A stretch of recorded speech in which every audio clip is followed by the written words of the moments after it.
shining beacon in the United States of America. You all know him. You've seen him. He ran for president of the United States. He was a voice that we had not heard in this country, a voice that was speaking truth, someone who was so smart, so intelligent. He went to a lot of Ivy League schools, but don't hold it against him because he's not your traditional Ivy Leaguer. He's a strong conservative. He's a businessman who started an incredible biotech company. But instead of resting on his laurels, what's he doing?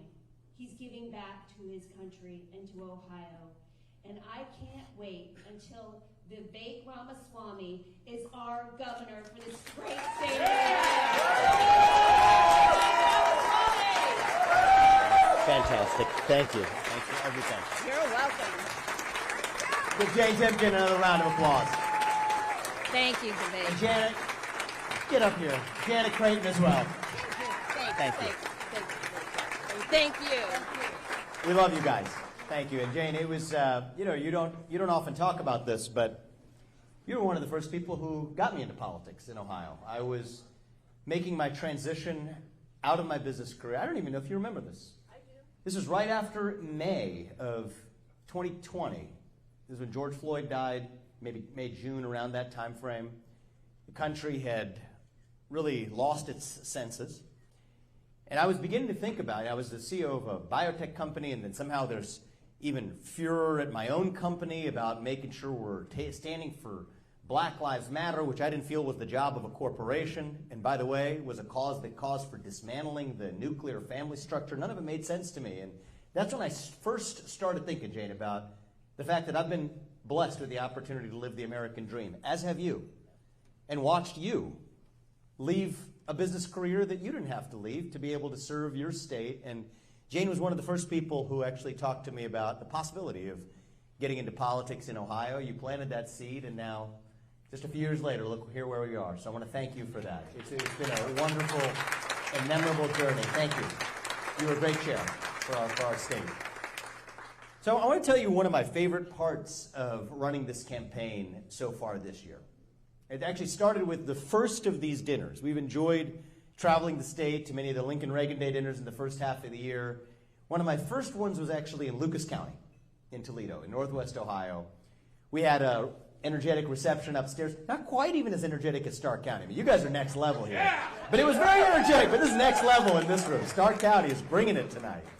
But we started, they were great too. Good energy in Lucas County, about 500 or so people in the room. We had this session where we take some pictures. There was a guy in the back of the line. He was there with his son, 18 years old. They waited in the back. And it was just like tonight. There were protesters outside, but a lot of energy inside. They're waiting. The father and his son. Son might have been 18 years old. Son comes with a book. They take their picture. The father hands me the book and says, "Can you sign the book?" I signed the book for him. And I ask him, "Where's your wife tonight?" And he says, "She's actually one of the protesters outside." Which I thought was pretty funny. It reminded me of the Ohio that I grew up in, right? People disagree vehemently, but hopefully in their case still get together at the dinner table at the end of it, right? That's my wish for them at least. I'd like to think they're still married. They made it at least 20 years. So that committed me to do something. This is the very first couple weeks after I declared for the campaign. And that night, I didn't talk to the protesters. But I said, after that, for the rest of this campaign, when we travel the state, when there are people who come out to protest me with some vicious signs out there, let's be honest. I don't care. If they're dropping F-bombs, that's fine. Doesn't matter. We're still going to go out and talk to them. Not going to bend our spine. We're not going to bend our will. We're going to stand for our principles. But we're going to do it with respect and dignity for our fellow citizens, and hopefully maybe even bring a few of them along. So I did that from Warren County. We met a bunch of teachers who were fed wrong information about my policies anyway, who were outside protesting, all the way to college students who were misguided protesting at different events. And we went around the state doing this. It was my favorite part of this campaign, talking to people who actually disagreed with us in this room to at least have a conversation with them. And one of our final dinners of the spring circuit this year was in Wayne County. And I was reminded of this because I met one of you who was at Wayne County with me at that dinner. We had about 700 people in the room like this, but again, once again outside, there were protesters. It was a hot Saturday afternoon. And I said, we're going to go out and talk to him. As soon as I get out there, there's a woman who approaches me, and she is not happy. She's screaming at me. And I couldn't first even make out what she was saying. But at first I could, if you listen carefully, I could make out finally what she was trying to yell at me, which is, why are you taking away our veterans' benefits? And that struck me as odd because never have I advocated in Ohio or in the nation for cutting back our veterans' benefits. So I said, no, we're not cutting your veterans' benefits. She screams at me, you're cutting our veterans' benefits. Why are you doing it? I said, ma'am, listen. First of all, it's not something a governor can do. Second of all, if a governor wanted to do it, it would still be misguided and a horrible political strategy for me to run on that. And most importantly of all, we're not going to cut your veterans' benefits because we stand for the people who have served our country. That's who we are as Republicans and Americans, and we are proud of it. So, ma'am, we're not cutting your veterans' benefits, but tell me, where did you hear that? And she thought about it earnestly for a second, and then she said, I don't know, but I heard it somewhere. And that's just so much how our modern world works. And so I paused. I asked her, I said, well, you sound like someone who has served our country. Where did you serve? She said, I served in Vietnam. So here's a Vietnam War veteran on a hot Saturday afternoon protesting outside an event because someone has told her that I'm running for governor for the purpose of cutting her veterans' benefits. So I told her, you know what, why don't you actually come in and join us tonight? Join us for dinner. You could sit at the head table. It's like where I'm sitting, where Janet's sitting right now. I said, you could sit at the head table with us, hear what we have to say. What do you say? She said, deal. Which I thought was, I give her credit for. She came inside, and I'm giving the speech like I am to you all, but I'm keeping an eye on her. Right where Janet was sitting was this woman. She's a Vietnam War vet. We give her credit for that. And so, just like you did tonight, we did it that night. We said, anybody who's in the room, please stand if you're a veteran and you've served this country. And there was at least about 30 people in the room or more who stood up. She was one of them. The entire room applauds. And so now I'm towards the end of the speech. We say, if you're a Vietnam War veteran, please remain standing. She was the only person in the room left standing. The entire audience applauds for her. And we call her up on the stage then, because she's loosened up by now, right? And she's even, at this point, she's even looks a little emotional. And so we call her up on stage. And I said, you came here to be heard outside tonight. We're going to let you be heard inside tonight. We'll give you the mic. Say your piece. And the only thing she had to say, she spoke for about 2 minutes, but the way she closed it up was, you know what, I came here with one impression, but you all, she pointed to the audience, she said, you all have changed my perspective on Republicans tonight. And to me, that was progress. So one woman in Wayne County on a hot, sweaty day, she's in a hot, sweaty t-shirt for 2 hours, coming in, listening to the people who disagree with her, having the courage to show up, and at least showing decency as we parted ways that evening. I have no idea who she's going to vote for in the election. And that's not even my top concern. But to me, that's America. That's Ohio at our best. And so we made that commitment in the campaign. I publicly committed. We're going to go out and talk to the protesters. And I'm going to tell you about something that tonight makes me a little sad. Is that we have protesters across the street at this event. It's a bright day, but I'm not able to go talk to them. Not anymore. You see the law enforcement presence at this event. And they correctly, I don't blame them, they correctly tell me, I suppose I could still, I guess I could overrule their judgment and do it. But they said, you can't do that. And that's not America. Makes me sad tonight. We're a country where, disagree as we might, words are not violence. Violence is violence. And violence is never an acceptable response to words. That's who we are. That's the whole ballgame. If you think about this entire project that our founding fathers unleashed 250 years ago, it's the idea that we, the people, disagree not with bullets but ballots. As you said it beautifully, Janet, that we settle our disagreements at the ballot box. That's who we are as Americans. I mean, most countries in human history have gone in ugly, dark directions. God forbid we do that in the United States of America. That is who we are at our best. That's our national identity. Now, I cannot imagine what a young person is going through today. If you're going to college today, on a college campus, especially as a young conservative, imagine what you went through for the last 4 years. For the last half decade, you were told to effectively put your head down, do as you're told, comply, start with the COVID years, the aftermath of that George Floyd death and the riots that followed. If you wear the wrong hat to a summer internship, you might not get the full-time job. Say the wrong thing in the cafeteria on campus and your professor finds out about it, you might not get the right grade at the end of the semester. That's what so many of our young people went through.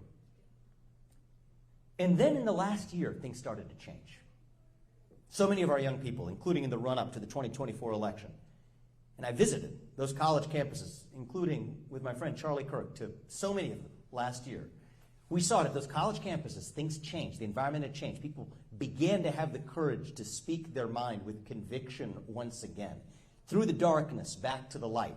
Liberal or conservative, it doesn't matter. To be able to debate, to be able to express ourselves, to be able to express your faith in God, your belief in your country without fear of retribution. That's where we got. And then, as a young person, put yourself in the shoes of a 20-year-old on a college campus to see one of the people who inspired you the most to do that shot in cold blood in an assassination for what? Speaking his mind on that college campus. And I worry that's going to create a cynicism in Gen Z and amongst young people with respect to free speech. We can't let that happen. So my question is, what do we do about it? The answer is not violence, but the answer is not backing down either. The answer is going to be doubling down on our culture of free speech and open debate. Speaking your mind with conviction. We had a lot of young people here tonight, you know. How old are you, man? You're in the back? You're 15. We met there, right? You're the golfer, right? Yeah, big golfer at the age of 15. I like that. He said he's a solid Republican. We're going to make Ohio about as red as the shirt you're wearing, all right, by the time we're done with this. So I like that. You know, my advice to you is you're 15 years old. You know what? When you're the only person in a room who believes what you do, you have an obligation, a civic duty to this country, now more than ever, to say it. Say it with a spine. Say it with conviction. Say it with respect. I quote my friend Charlie Kirk when I say, we will show the courtesy to the left that they may not show us in return. But we will lead and show how it's done, because that's who we are as conservatives and as Americans. We went through a national identity crisis for the last 4 years. We were lost in the wilderness. Faith in God, patriotism, hard work, family, all but disappeared in so much of our culture. That's what it felt like. For your young person, so many of our young people, I'm a millennial, Gen Z below us, we're hungry to be part of something bigger than ourselves, yet so many could not even answer what it meant to be an American. And when you have a vacuum that runs that deep, a vacuum in your heart, a black hole that runs so deep, that's when the poison fills the void. Or we could talk about the political version of it. Wokeism, transgenderism, climatism, COVIDism.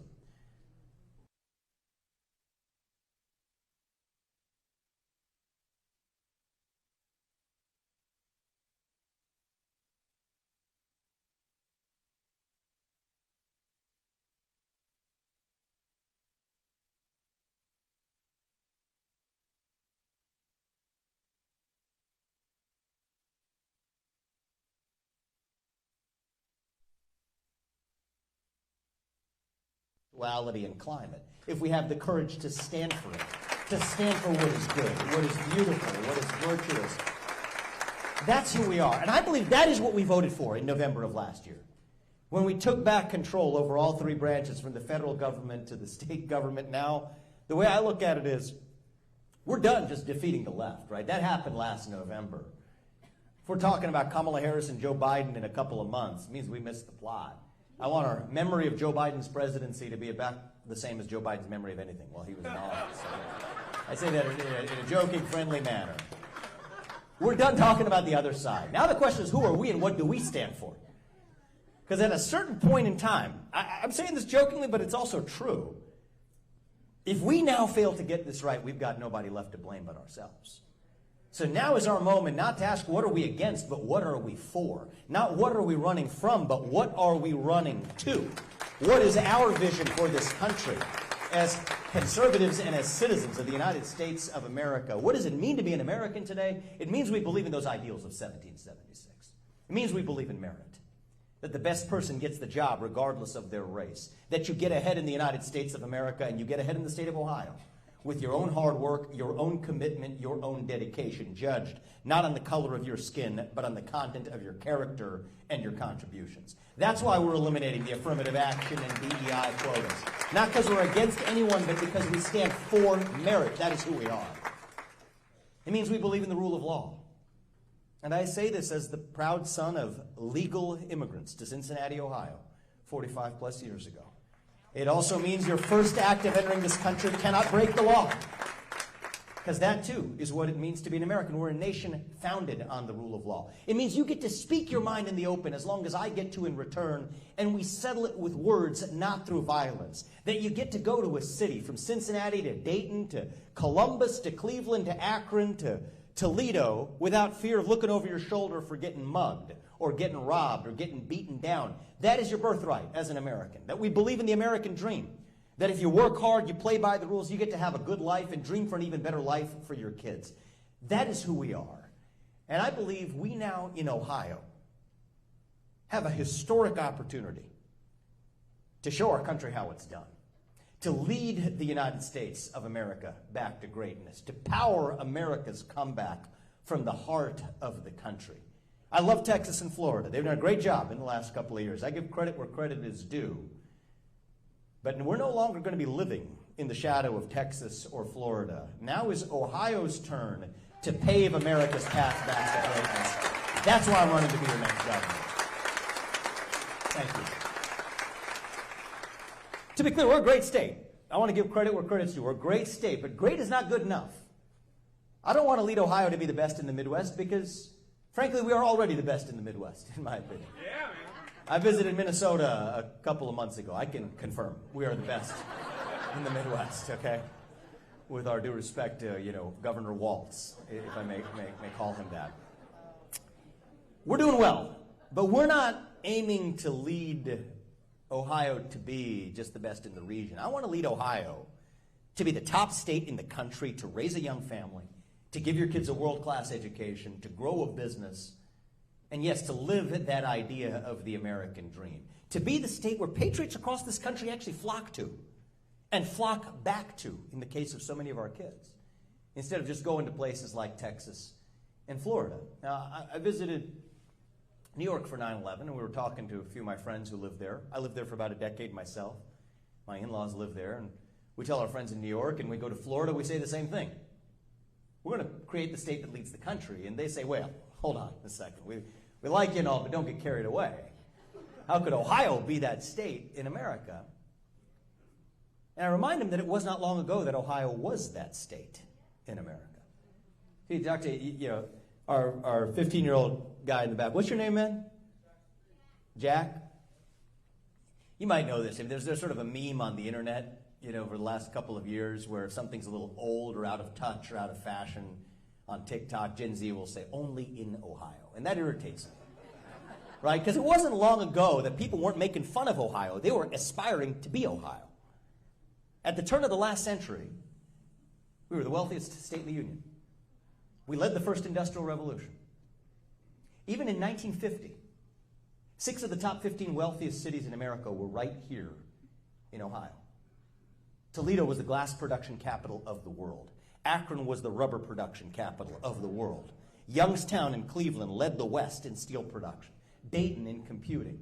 My hometown of Cincinnati, known around the world as the Queen City, the consumer products capital of our region. And there's a special thing that happens when you're a young person, Jack's age, that grows up in that state, at the heart of the greatest nation known to the history of man. You gain the self-confidence to achieve the things you were taught to believe were impossible. You see, it's not a coincidence that was the same Ohio that Neil Armstrong grew up in when he became the first man in human history to walk on the moon. born, raised, living in Ohio as he did it. It's not a coincidence that was the same Ohio that John Glenn grew up into. Became the first American to go into orbit around the earth, born, raised, living in Ohio as he did it.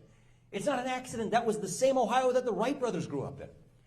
When they became the first people to take flight at a moment they were taught to believe that was crazy talk, born and raised in Dayton, Ohio. That's who we were. And you know what? We can be that state again. Because if you think about it, not the rah-rah stuff, just rationally, if you think about it, we have every natural gift we did the first time around. Same fertile farmland, same great natural resources, including even natural gas now. We didn't even know that was valuable back then. Same great geographic location. Think about this for manufacturing. 60% of North America's population, not just America's population, 60% of our continent's population within a single day's drive of where we're sitting right now. Ohio River to the Mississippi, Erie Canal to New York City.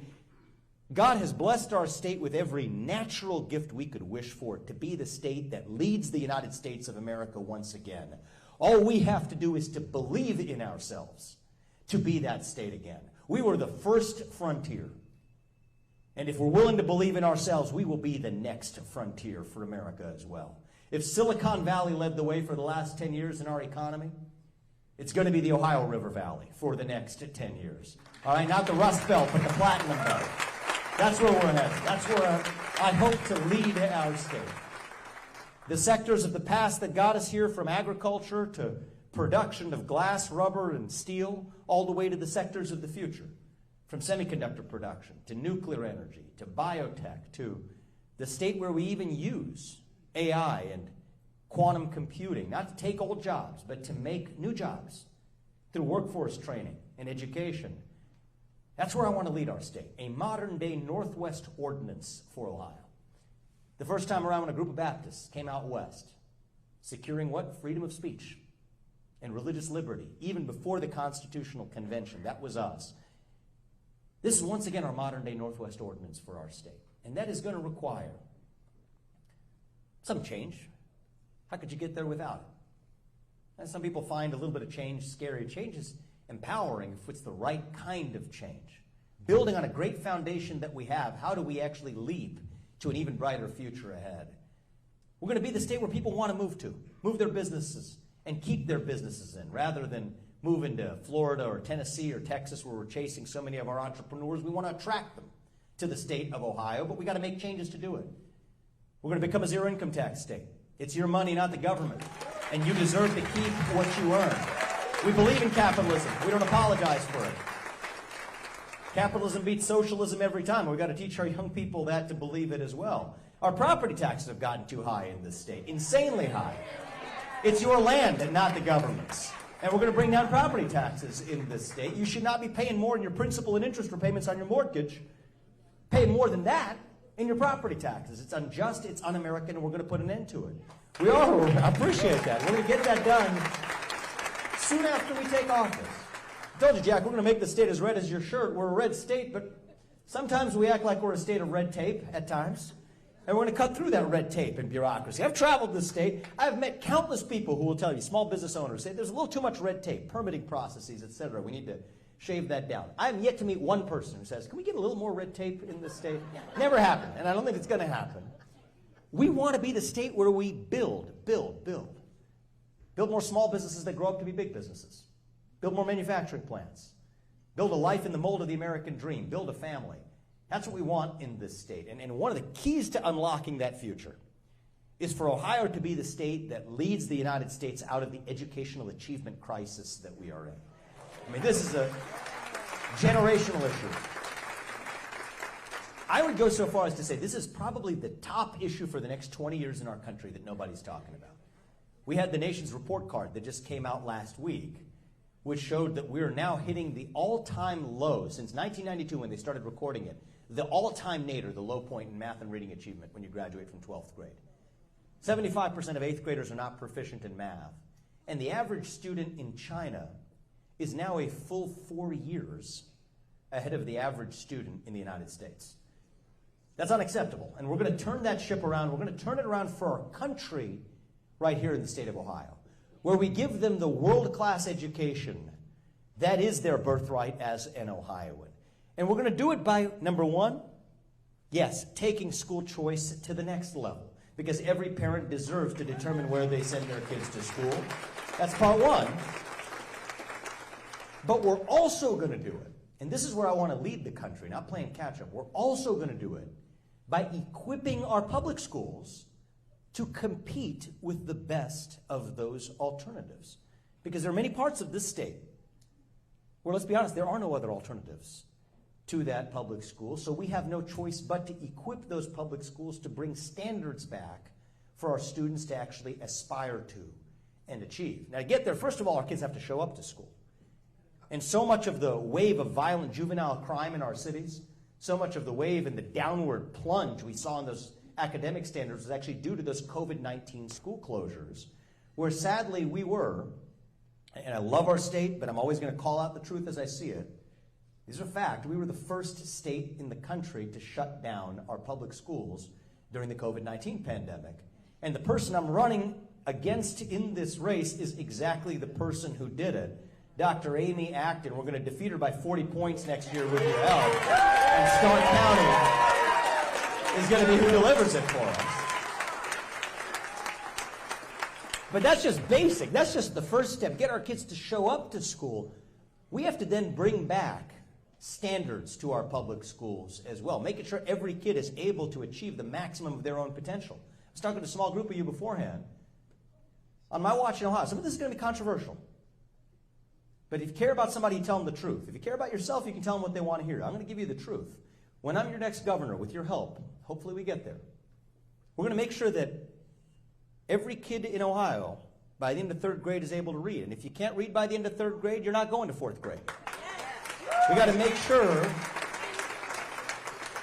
that our kids are not little widgets on an assembly line that we just move along and turn graduation into a participation trophy, which is what it's become. To the contrary, that's a critical point in a child's development, where you go from learning to read to reading to learn. And if you don't make that transition, then you're 4 times more likely not to graduate from high school.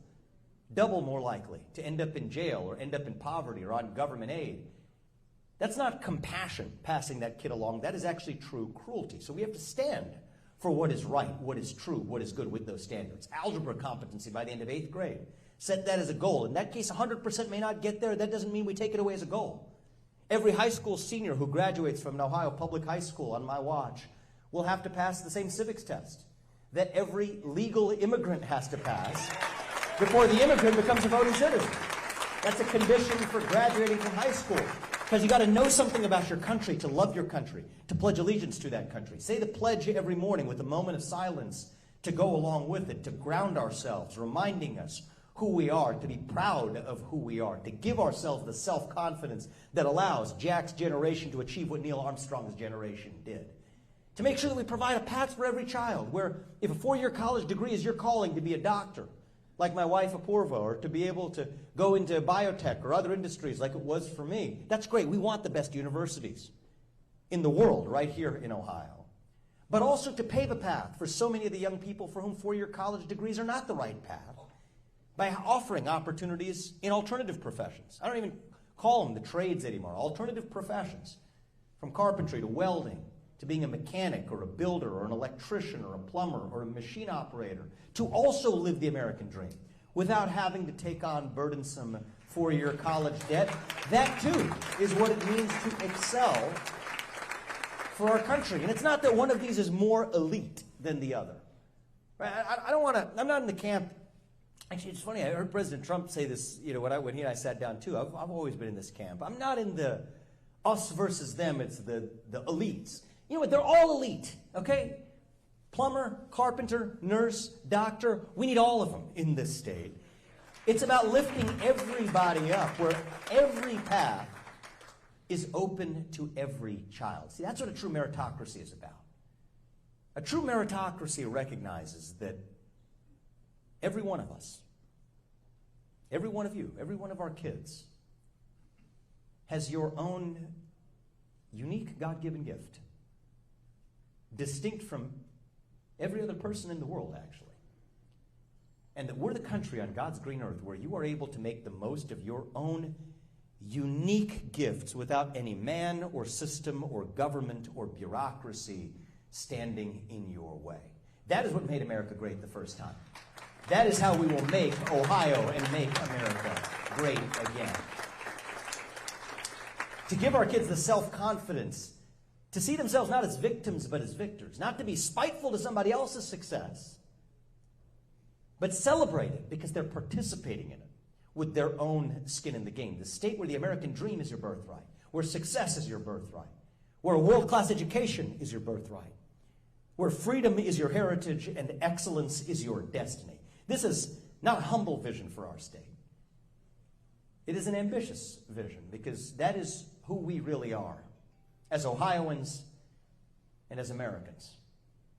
As tough as this last week was, we don't whine, we win. We're not victims, we're victors. When we rallied behind the cry to make America great again, that is what we hungered for. The unapologetic pursuit of excellence in this country. I speak as the father of two young sons. One is 5 years old, one is 3. I dropped my 5-year-old at school this morning in Columbus. I'm going to be back home tonight so I can do it again tomorrow. And God willing, we are expecting our first daughter early next year as well. In February. Thank you.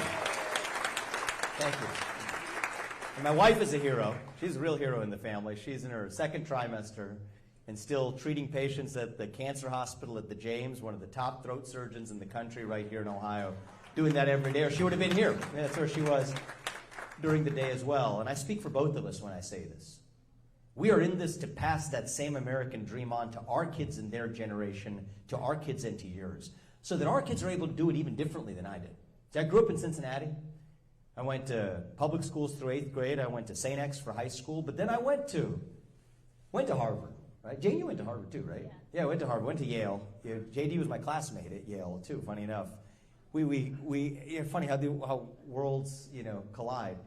There's actually another classmate of ours at Yale too who sadly is spouting off, dropping F-bombs against Charlie Kirk and running for office here in Ohio. Funny enough, the way the world intersects, right?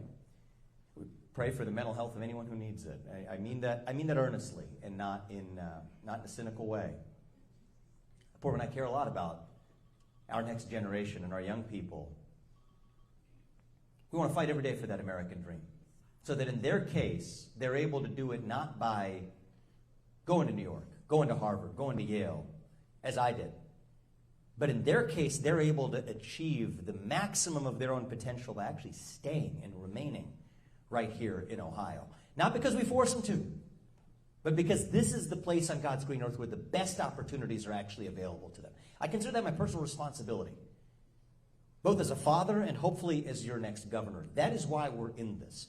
To lead our entire state. And I'll be honest about this, not just the people in this room. I'm a proud constitutional conservative and a Republican. I will not apologize for that. I know many of you would not either. Okay, we're proud of that. But I'm not in this just to lead the people in this room. We will equally lead and hopefully lift up the people who are not in this room as well. Even the protesters who were lining up across the street, so long as they're peaceful and respectful about it. We want to lift every person in this state up. And I don't care what you call yourself.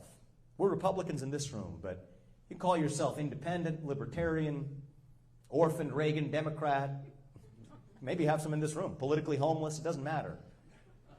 If you care about giving your kids that same shot at the American dream that this state and this country, that this state and the nation gave to me and to my family, if you care about giving your kids that world-class education, then honest to God, we will work with you to lead our state to greater heights than we have ever seen, because we are not a nation in decline. We are not a state in decline. We are still on our way up, in our ascent, a state and a nation whose best days are still yet ahead of us. So we're not just going to make Ohio great again. We're going to make Ohio greater than we have ever been. Thank you for coming out tonight, Stark County. We love you. God bless you and your families, and may God bless our great state of Ohio. Keep fighting. Thank you. Thank you. Thank you for having us. Thanks so much. It's wonderful. Thank you. All right, this is a great group. We love the energy. Let's give it up for Vivek Ramaswamy, Thank our you.